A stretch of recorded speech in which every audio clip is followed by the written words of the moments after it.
You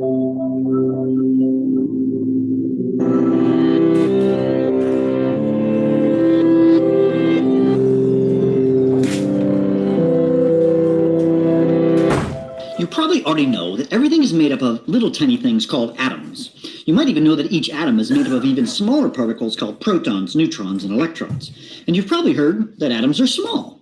But I'll bet you haven't ever thought about how small atoms really are.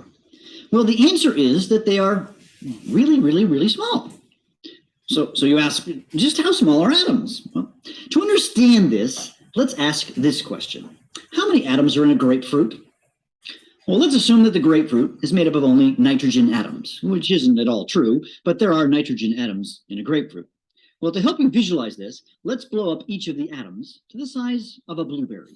And then how big would the grapefruit have to be? It would have to be the same size of, actually, the Earth. That's crazy. You mean to say that if I filled the Earth with blueberries, I would have the same number of nitrogen atoms as a grapefruit? That's right. So how big's the atom? That's a really, really, really, really small. And you know what? It gets even more crazy. Let's now look inside of each atom. That's the blueberry, right? What do you see there? In the center of the atom is something called the nucleus, which contains protons and neutrons. And on the outside, you'd see electrons. So how big is the nucleus? Well, if atoms are like blueberries in the Earth, how big would the nucleus be?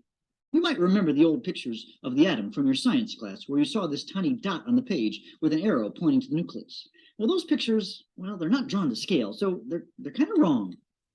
So how big is the nucleus? So if you popped open the blueberry and were searching for the nucleus, you know what? It would be invisible. It's too small to see. Okay, let's blow up the atom, the blueberry, to the size of a house. So imagine a ball that is as tall as a two-story house. Let's look for the nucleus in the center of the atom. And you know what? It would just barely be visible. So to get our minds wrapped around how big the nucleus is, we need to blow up the blueberry up to the size of a football stadium. So imagine a ball the size of a football stadium, and right smack dab in the center of the atom, you would find the nucleus. And you could see it. And it would be the size of a small marble. And there's more. If I haven't blown your mind by now, let's consider the atom some more. It contains protons, neutrons, and electrons. The protons and neutrons live inside of the nucleus and contain almost all of the mass of the atom. Way on the edge are the electrons. So if an atom is like a ball the size of a football stadium with a nucleus in the center and the electrons on the edge, what is in between the nucleus and the electrons? Surprisingly, the answer is empty space. That's right, empty. Between the nucleus and the electrons, there are vast regions of empty space. Now, technically, there are some electromagnetic fields, but in terms of stuff, matter, it is empty. Remember, this vast region of empty space is inside the blueberry, which is inside the Earth, which really are the atoms in the grapefruit. Okay, one more thing, if I can even get more bizarre. Since virtually all of the mass of an atom is in the nucleus, now, there is some amount of mass in the electrons, but most of it is in the nucleus. How dense is the nucleus? Well, the answer is crazy. The density of a typical nucleus is 4 times 10 to the 17th kilogram per meter cube. But that's hard to visualize. Okay, I'll put it in English units. 2.5 times 10 to the 16th pounds per cubic feet. Okay, that's still kind of hard to figure. Okay, here's what I want you to do. Make a box that is 1 foot by 1 foot by 1 foot. And let's go and grab all of the nuclei from a typical car. Now, cars on average weigh 2 tons. How many cars' nuclei would you have to put into the box to have your 1 foot box have the same density of a nucleus? Is it 1 car? 2? How about 100? Nope, nope, and nope. The answer is much bigger. It is 6.2 billion. That is almost equal to the number of people in the Earth. So if everyone on the Earth owned their own car, and they don't, and we put all of those cars into your box, that would be about the density of a nucleus. All right, so that wraps up some things here, but let's switch over here. Right, get some notes on the right. So how small is an atom? Right, now, whatever you guys get out of these is fine. You guys don't have to copy exactly what I have, but you can use anything that I'm writing as I go along here, right? So if you need some extra stuff. So one thing you mentioned that I thought was a idea for a sense of scale was the number of nitrogen atoms in a grapefruit. Say if grapefruit was made all with nitrogen atoms, right? Nitrogen atoms. Right? That would be comparable to the number of blueberries that would take to fill the entire Earth. Ooh, that there's a sense of scale right there, right? Now, if you look at the structure of an atom, it says mostly empty space, right? They didn't say what back that up, but say you rewind the clock back hundreds of years, there have been different hypotheses about what exactly is the fundamental or fundamental building blocks of everything in nature. Right? Now, at some point, you could say, well, maybe the periodic table, although you can also subdivide atoms into protons, neutrons, and electrons too. There are subatomic particles, but let's say you used the atom as like a basic unit. Right? Okay, so what is the structure of an atom? And there were different hypotheses floating around again a couple hundred years ago. So what that would be? This guy named Rutherford, who eventually did this experiment where he bombarded, I want to say it was protons against, I think it was a gold foil. And yeah, okay, the gold foil experiment. And realized that most of those would pass through, but every once in a while it would deflect off. And that was some of the first experimental evidence that led to probably what you've learned since elementary, middle school about the structure of an atom being a dense nucleus surrounded by lighter electrons, right? So that's where we get this model today, right? But which looks kind of like a solar system, right? Kind of like planets going around the sun, right? Now it's not exactly the same, which you guys will see reads later today, but an atom is mostly empty space, and most of the mass is located in the nucleus. Right? So the experimental evidence to back that up. Finally, what is the density of that nucleus, which again has most of the mass? Right. Well, it's kind of like if you took 6 billion cars and pushed them into a 1 cubic foot box. Right. Comparable density. Right. Guys, come back. Okay. Continue on here. So, going around the turn of the 20th century, so around 1900-ish. Scientists were running into this problem that's been now termed the ultraviolet catastrophe. Now, I didn't make a topic for this on your journal, but maybe I'll update this journal in the future and also include this. Okay? So there was a question floating around for a long time of what is light fundamentally? Is light fundamentally particles or waves? Right? Because it was thought, leading up, before 1900, that things had to exist as one category or the other. Right? And it had been pretty well established by kind of around 1900 or so that, well, light must be the category of waves. And one experiment that was used to back that up was something called the double slit experiment. Now, we'll talk about double slit experiment too, probably tomorrow, but we'll do an extension activity on with quantum mechanics. Right? By the time, well, if you shine light through like 2 slits and you look at the back wall, it creates an interference pattern, and only waves do that. Hence, light must be a wave. Right? Right, now, if you follow this classical theory and you look at different wavelengths of light, right? So longer wavelength is like infrared, shorter wavelength get to visible, and then ultraviolet. Right? You should expect the intensity of that to increase. Right? Now, classical theory of light was waves, said that by the time you hit this ultraviolet, it should be a blindingly bright light. Right? So scientists were working with these ovens and something called that black body radiation, and realized that wasn't the case. The experimental evidence was showing actually no, the spectral radiance would decrease, right? And they couldn't explain that with classical theory. So this opens up these new questions of what is light exactly. All right, so that's going to lead into photoelectric effect. I mean, I've got videos for all these, so let me switch over here too. But photoelectric effect is what Albert Einstein actually won the Nobel Prize for. Albert Einstein never actually got the Nobel Prize in physics for theory of relativity, which he's most well known for. He actually got it for this right here. So let's talk about the photoelectric effect. The photoelectric effect is a very, very, very important effect that was discovered by Heinrich Hertz in 1887, who was incidentally the first guy that made electromagnetic waves and was able to demonstrate their existence.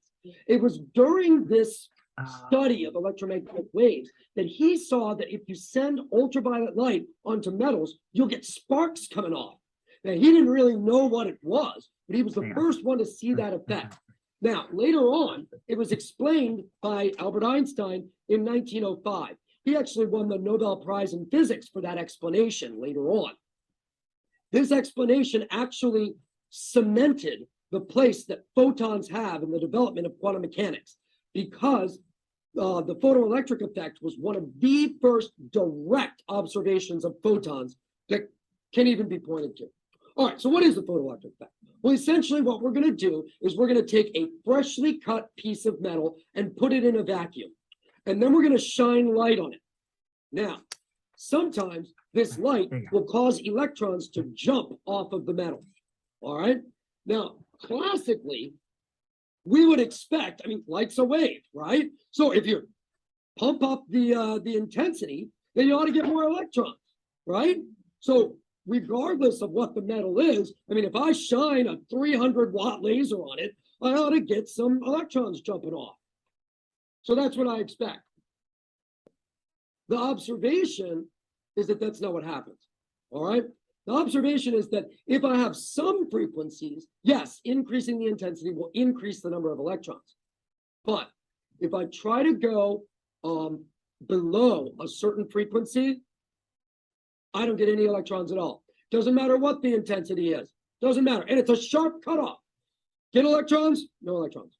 All right. So this was not understood at all. Now, the experimental setup is important to understand. What we're doing is we've got a vacuum chamber in here. We've got a circuit that we're driving by a battery. Now, this is all vacuum. Nobody can get across without an impetus to do so. The electrons, however, would desperately like to be on this side because that's the positive side. Remember, the long side is the positive side of the battery. So the electrons really do want to jump across. So what we do is we then shine our light. Now, if an electron is liberated, it's going to jump across, definitely, because it wants to be on that positive side. But the electrons are in the metal. They have to be liberated from the metal first. So, classically, we expect several things. We expect you increase the intensity, you're going to increase the electrons. We also expect you increase the amount of time because it's a wave, so the electrons should be absorbing the energy as time goes on. And you increase the amount of time, you should increase the amount of energy. That's not observed. So how do we understand what's observed? Well, it turns out we need a little bit more in order to really do this. So what we're going to do is we're going to ask, how much energy do the electrons get when we shine this light on them? And the way we're going to do that is we're going to reverse the battery. So now the electrons really don't want to make that jump. And in fact, they can't make that jump unless their energy is higher than the amount of energy it requires to jump from that side to that side. All right. So we again shine the light and we turn up the voltage until there's no more current. So until there's no more electrons that have enough energy to make that jump. So this VS is called the maximum reverse voltage. It's called the stopping voltage. It's the voltage that you need in order to stop the current so that it won't come anymore. The maximum kinetic energy is the amount of energy that it takes for the electron to make that jump. So it's equal to the charge of the electron times the stopping voltage. Now, the weird thing about all this was that the stopping voltage was found to depend only on the frequency, not on the intensity. All right, and that brings about back to. Thank you. All right, so here's what I got. He was about to flip over to this graph, which I made a poster for. So this poster is hanging from the ceiling. You guys see it there, and that's probably a good synopsis of this. Right? Yeah, this is what Albert Einstein won the Nobel Prize for. Right, this photoelectric effect. Right, this idea that so if you shine a light, say on let's say on a solar cell, right? So you got a solar panel, you're trying to collect energy from it. If it's below this frequency, like 4.39 times 10 to the 14 hertz, right? It doesn't matter how bright the light is, you won't get any energy from that, which goes against classical theory. I mean, if light's a wave and you shine it more intensely, you should get more energy, but that wasn't the case. Right now, once you pass this frequency cutoff, right, then the energy will increase with frequency, and it's a direct relationship beyond that cutoff, right? And that direct relationship has a slope equal to h, which is Planck's constant, right? Which is a tiny number, but we're about to look more into that, right? So below that cutoff, increasing the intensity of the light did not increase the energy, but increasing the frequency did. Right? Okay, we've got this photoelectric effect, right? Oh, and this y-intercept, it's called the work function. I don't heard about that so much. Right? Photoelectric effect, right? And this was some of the first direct experimental evidence that light was in fact had particle-like properties in addition to the wave properties that had already been established beforehand.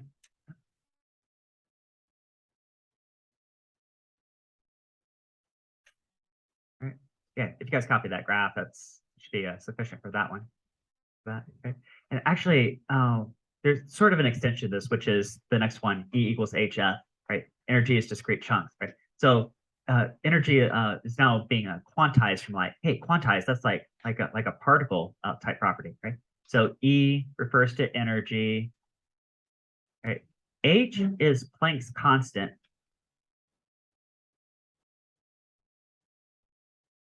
And F is frequency. Again, if this y-intercept aside, there's a direct relationship between the energy and the frequency, and that slope relationship is Planck's constant. Okay? So let me give you guys this garden hose analogy. And I have a slide for this too, but kind of pixelated and fuzzy, so I'm just going to draw this one out. Okay? Okay. Let's say I have a couple of garden hoses, right? And I'm rolling marbles down this garden hoses, right? You guys imagine marbles down, right? Now, one of these hoses, I'm going to roll down the marbles with low frequency. Right. And the other one is going to be, I'm going to roll down the marbles with high frequency. Right. Frequency could be like marbles per second. You could think like that, right? Now, high frequency, right, might be like a bunch of marbles per second, right? So I've got all these marbles coming down this garden hose. Right? Low frequency is like, maybe, marble here, marble there, right? So not too often they're rolling down, right? Hey, what if every marble, which is kind of like a particle, right, is like a packet of energy. Like a packet of energy, right? There's some energy associated with that. That would help explain this photoelectric effect, where if you had like double the frequency, you're going to have double the energy because you have double the packets of energy, right? And these packets of energy, Einstein called these photons. Right? Interestingly, Isaac Newton was also, Isaac Newton, of course, like hundreds of years before, right, was also in the camp of thinking that light would be a particle in nature. I don't know exactly what he was used to back that up way back in the day. He called them corpuscles, but anyway, since Einstein established this photoelectric effect, we call these photons now. Okay. Okay.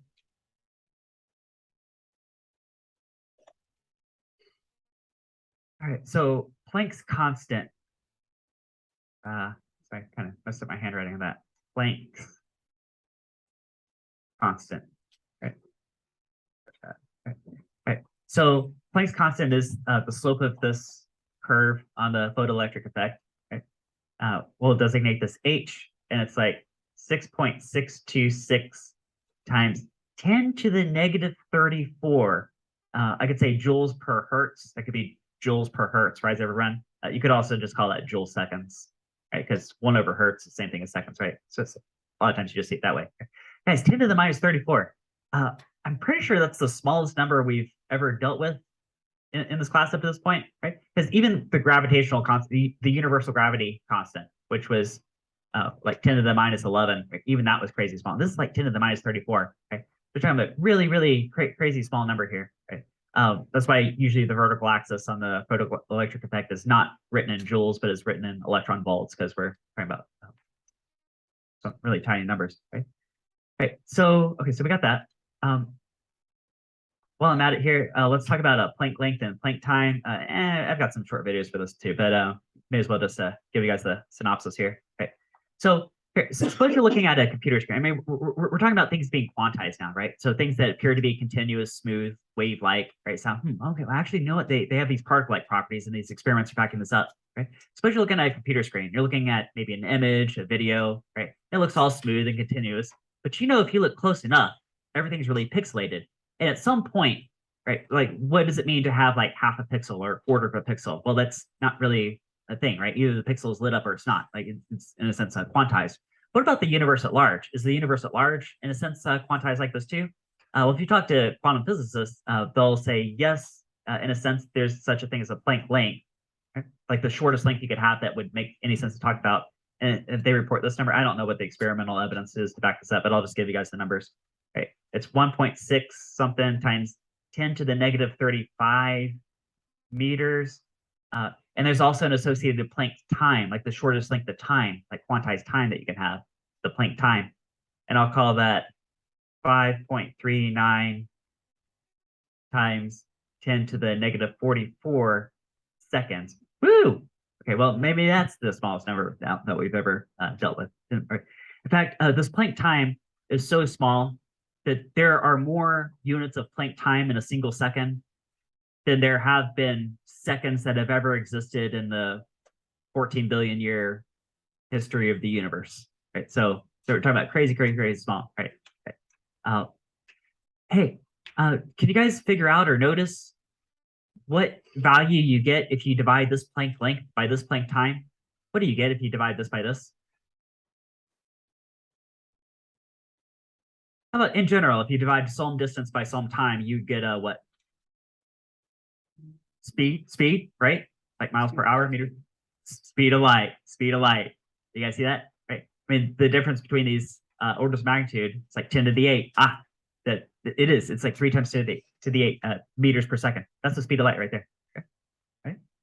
Another cosmic limit in the universe. Okay. All right, you guys good? Right. 44, 10 to the negative 44. There you go. Right. Oh, did I not show? Here, sorry. I got a poster too. All right, this is hanging from my ceiling right now. So if you need to see those numbers, I just pulled those numbers out there. Okay. There you go. Yeah, so the universe sort of like quantized. Yeah, it's like as small as you can get. All right, let's go to de Broglie wave-particle duality. All right, so we've just established that there's this duality, wave-particle duality for light, but what about anything else?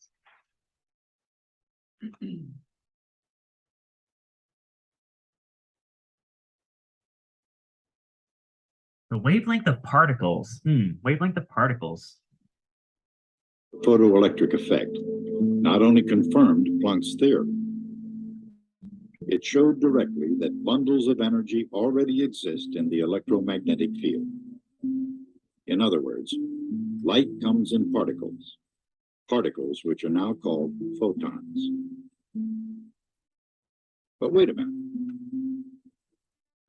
A century earlier, Thomas Young had proved light travels in waves. Was it now going to turn out that light is really made of particles after all? Perhaps this whole business of particles and waves was in need of an entirely fresh perspective. Louis de Broglie got a history degree en route to a career in French government, a fresh approach to physics if there ever was one. Maybe that's why, in the 1920s, he was the one to ask a crucial question. If light waves can be particles, is it possible that particles, such as electrons, can also be waves? To begin with, particles have energy and momentum, while waves have frequency and wavelength. Obviously, these entities have different kinds of properties. But de Broglie suspected there was some sort of connection. And Planck's theory had given a clue to what it might be. Max Planck had associated the energy of a light particle with the frequency of its wave. Going a step further, de Broglie combined this with a particle's energy according to Einstein's relativity theory. E equals mc squared. This bold mixture of wave and particle properties suggested the next step. Could particles traveling at less than the speed of light have their momentum related to their wavelength? De Broglie believed so. He thought that just as a particle's energy is related to a frequency, a particle's momentum is related to a wavelength. It was a radical idea.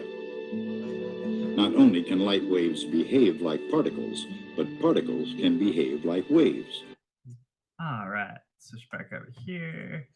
All right, so they threw this proof up there, right? So we got, zoom in here.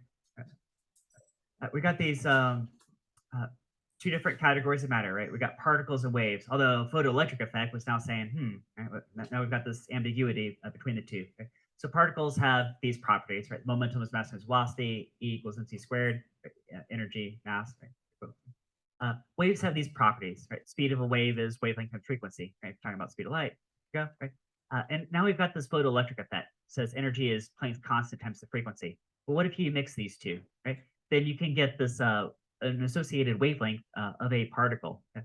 Oh, maybe it's kind of random, but I remember even taking physics classes back in college. I remember the specific problem of like, hey, if you have a baseball and you throw a baseball at a certain speed, and you know the mass of the baseball, and you know the speed of the baseball is being thrown, and you know Planck's constant, can you calculate the associated wavelength of that of that object, right? And just feed the numbers in, and there you go. Okay, so now photons are considered to have zero mass. All right, so maybe this wouldn't exactly apply to photons, but hey, what about something like an electron? Like an electron, right? So an electron doesn't have zero mass. An electron has a tiny amount of mass, right? In fact, an electron has some of the smallest mass that we could even talk about. Right? And if you take, say, Planck's constant, which you guys know is like 10 to the minus 34, okay, so a crazy small number, right? But divide by something that's also incredibly small, right? Not very massive, talking about an electron, right? Then maybe we'll get a wavelength that's large enough that it actually has some kind of meaningful value, right? You guys see that? In fact, that's exactly what this is leading into. Okay. This next one, energy levels and electron waves. Actually, you know what? Let me just go ahead and throw this up here. Right. Throw out the next one here. Right. So energy levels and electron waves. Okay. Do you guys remember learning this in chemistry, some version of this? Right. Like there are these orbital levels, right? So if you're looking at here, if I have increasing energy, say going up the page, although some textbooks have it like going down, but either way, right? There's like a 1s level, there's like a 2s and a 2p level, there's a 3s, 3p, 3d, there's like a 4s, which is usually filled before the 3ds. Okay? So these orbital levels will be filled like in a certain order. Okay. Now, why is that? Why is it that electrons have to fill these particular orbital shells like in this order? They can't just willy-nilly fill any particular level. Okay? Because what about this whole deal about like the structure of an atom looking like there's a dense nucleus surrounded by electrons, kind of like planets orbiting stars. Right? But planets orbiting stars, that could happen at any level. Like there could be a planet between Earth and Mars. I mean, there isn't, but there's no reason there couldn't be, right? It's just going at the correct speed, right? Right? But that's not true with electrons, right? I mean, this is the basis of all of chemistry. Like, why is there an order to the periodic table, right? But why do certain chemical reactions happen?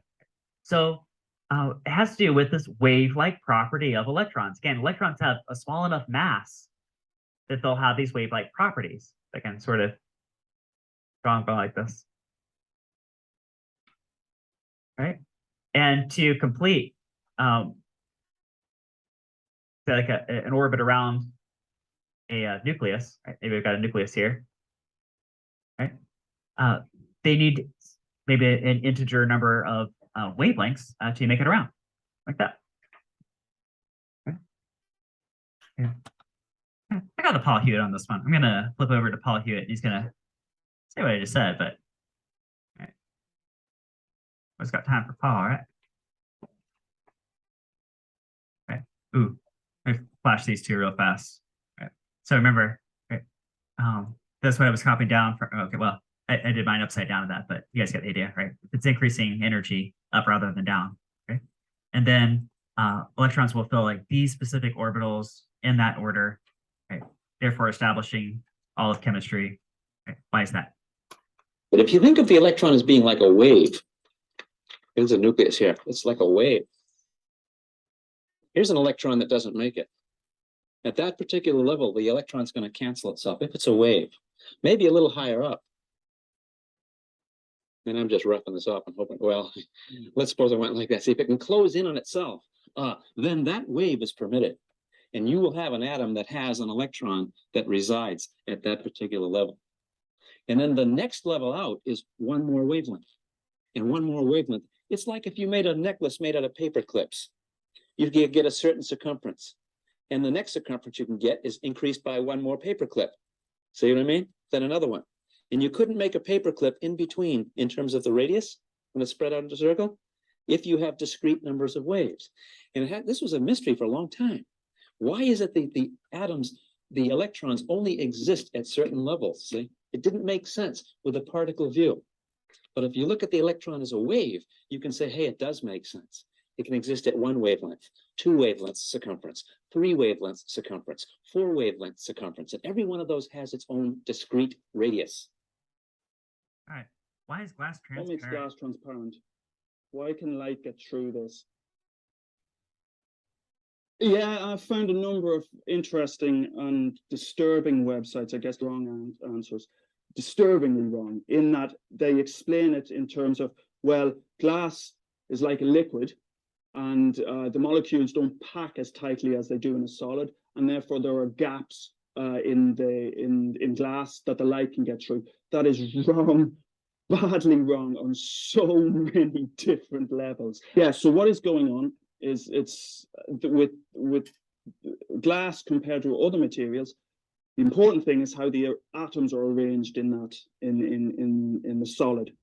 And how the atoms are arranged dictates, and this is the really important bit, how the electrons are arranged. And it's how those electrons stack up in different energy levels, or the energies of those electrons, that dictates whether light can get through. Right, so what I'm going to do now is I'm going to pretend to be a photon. I'm going to move through this room, and this room represents a substance, lots of atoms, electrons dotted around everywhere. So I'm moving through with a certain amount of energy. And my job as a photon is actually to take one of these electrons from its ground state, its lowest energy state, move it up and bring it up to a higher energy level. And when I do that, basically my job is done and I'm absorbed and I don't make it through the solid. So if it's brick, for example, this is what happens. The photon comes through, it takes an electron from the ground state, moves it to a higher energy level, is absorbed, doesn't make it through. The substance is opaque.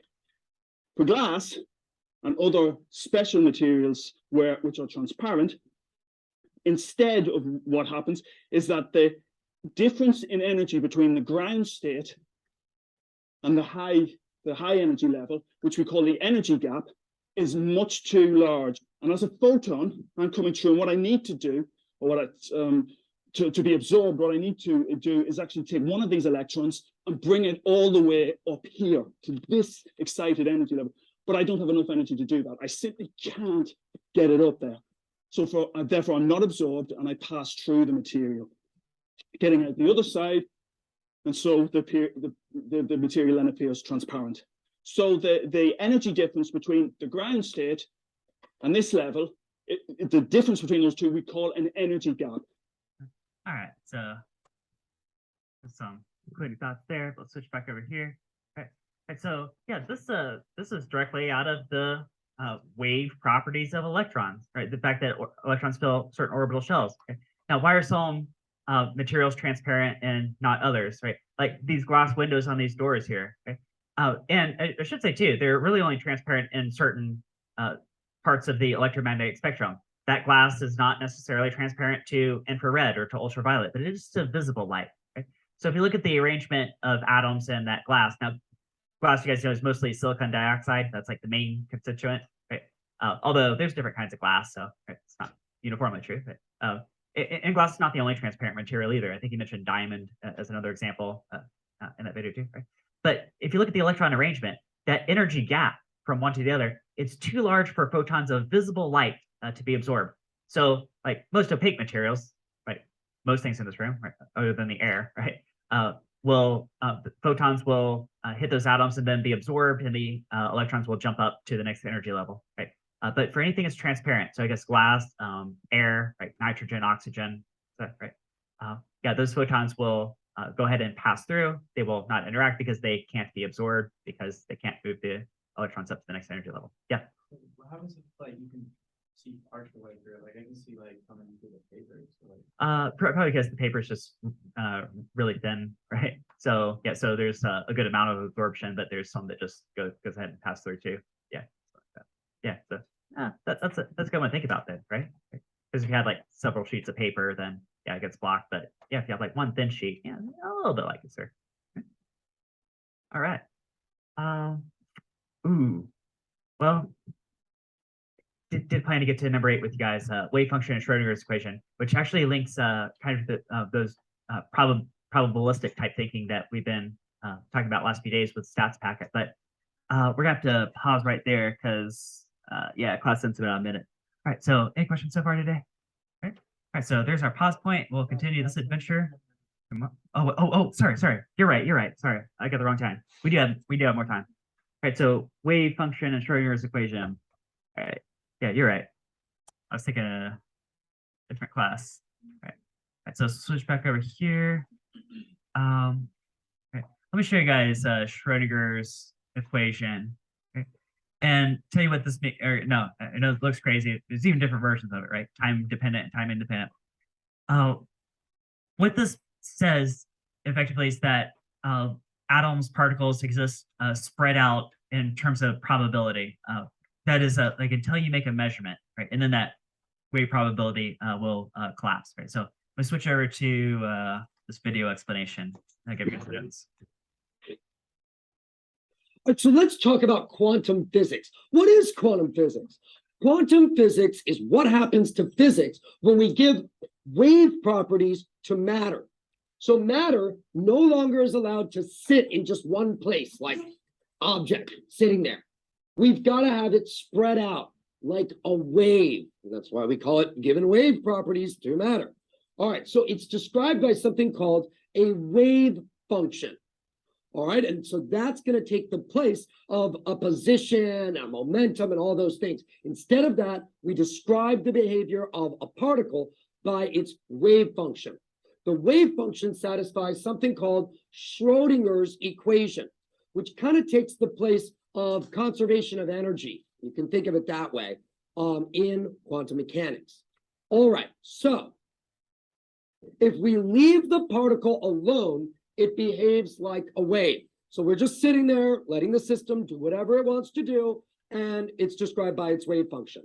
However, if we perform a measurement, suddenly we get something called the collapse of the wave function. So for example, if we've got a wave function that looks like that, and then we perform a measurement and we say, is the particle between these two green lines? Well, I mean, we're performing a measurement. It either is or it isn't. So it doesn't get to say, oh, part of me is there and part of, no, it doesn't get to say that. We're performing a measurement. We're asking, is it or is it not? It cannot be both. And that is going to give us a probabilistic interpretation from quantum mechanics. So the wave function will give us probabilities. It'll say, all right, if you did that measurement 100 times, 6 times you're going to find that it was between the green bars, and the other 94 times you're going to find that it wasn't. Now, really a strange duality going on there. Because if I were to leave it alone, it's kind of like part of it's in between and part of it isn't.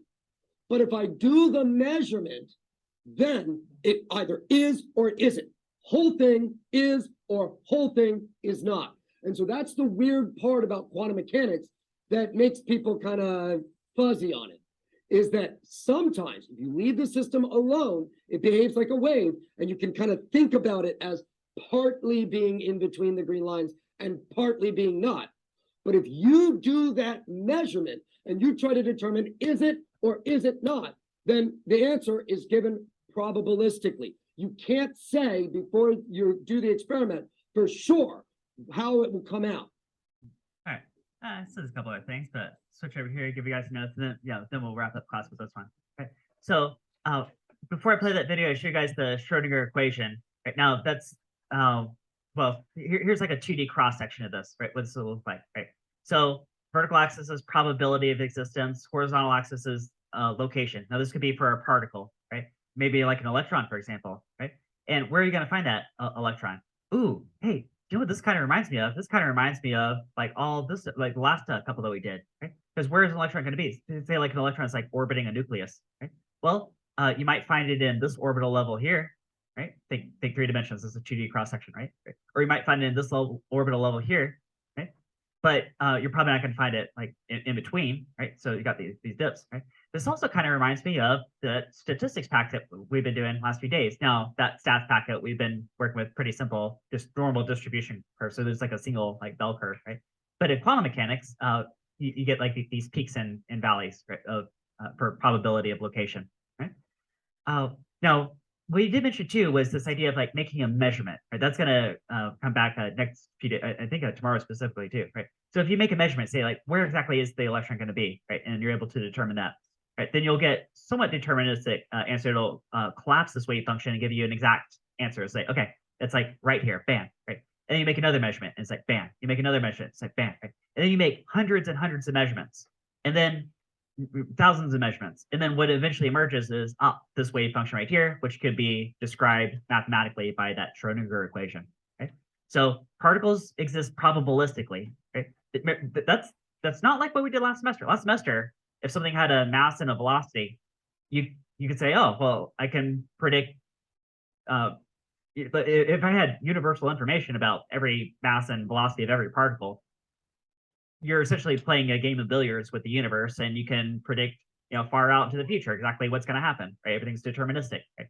But that's not the case in quantum mechanics.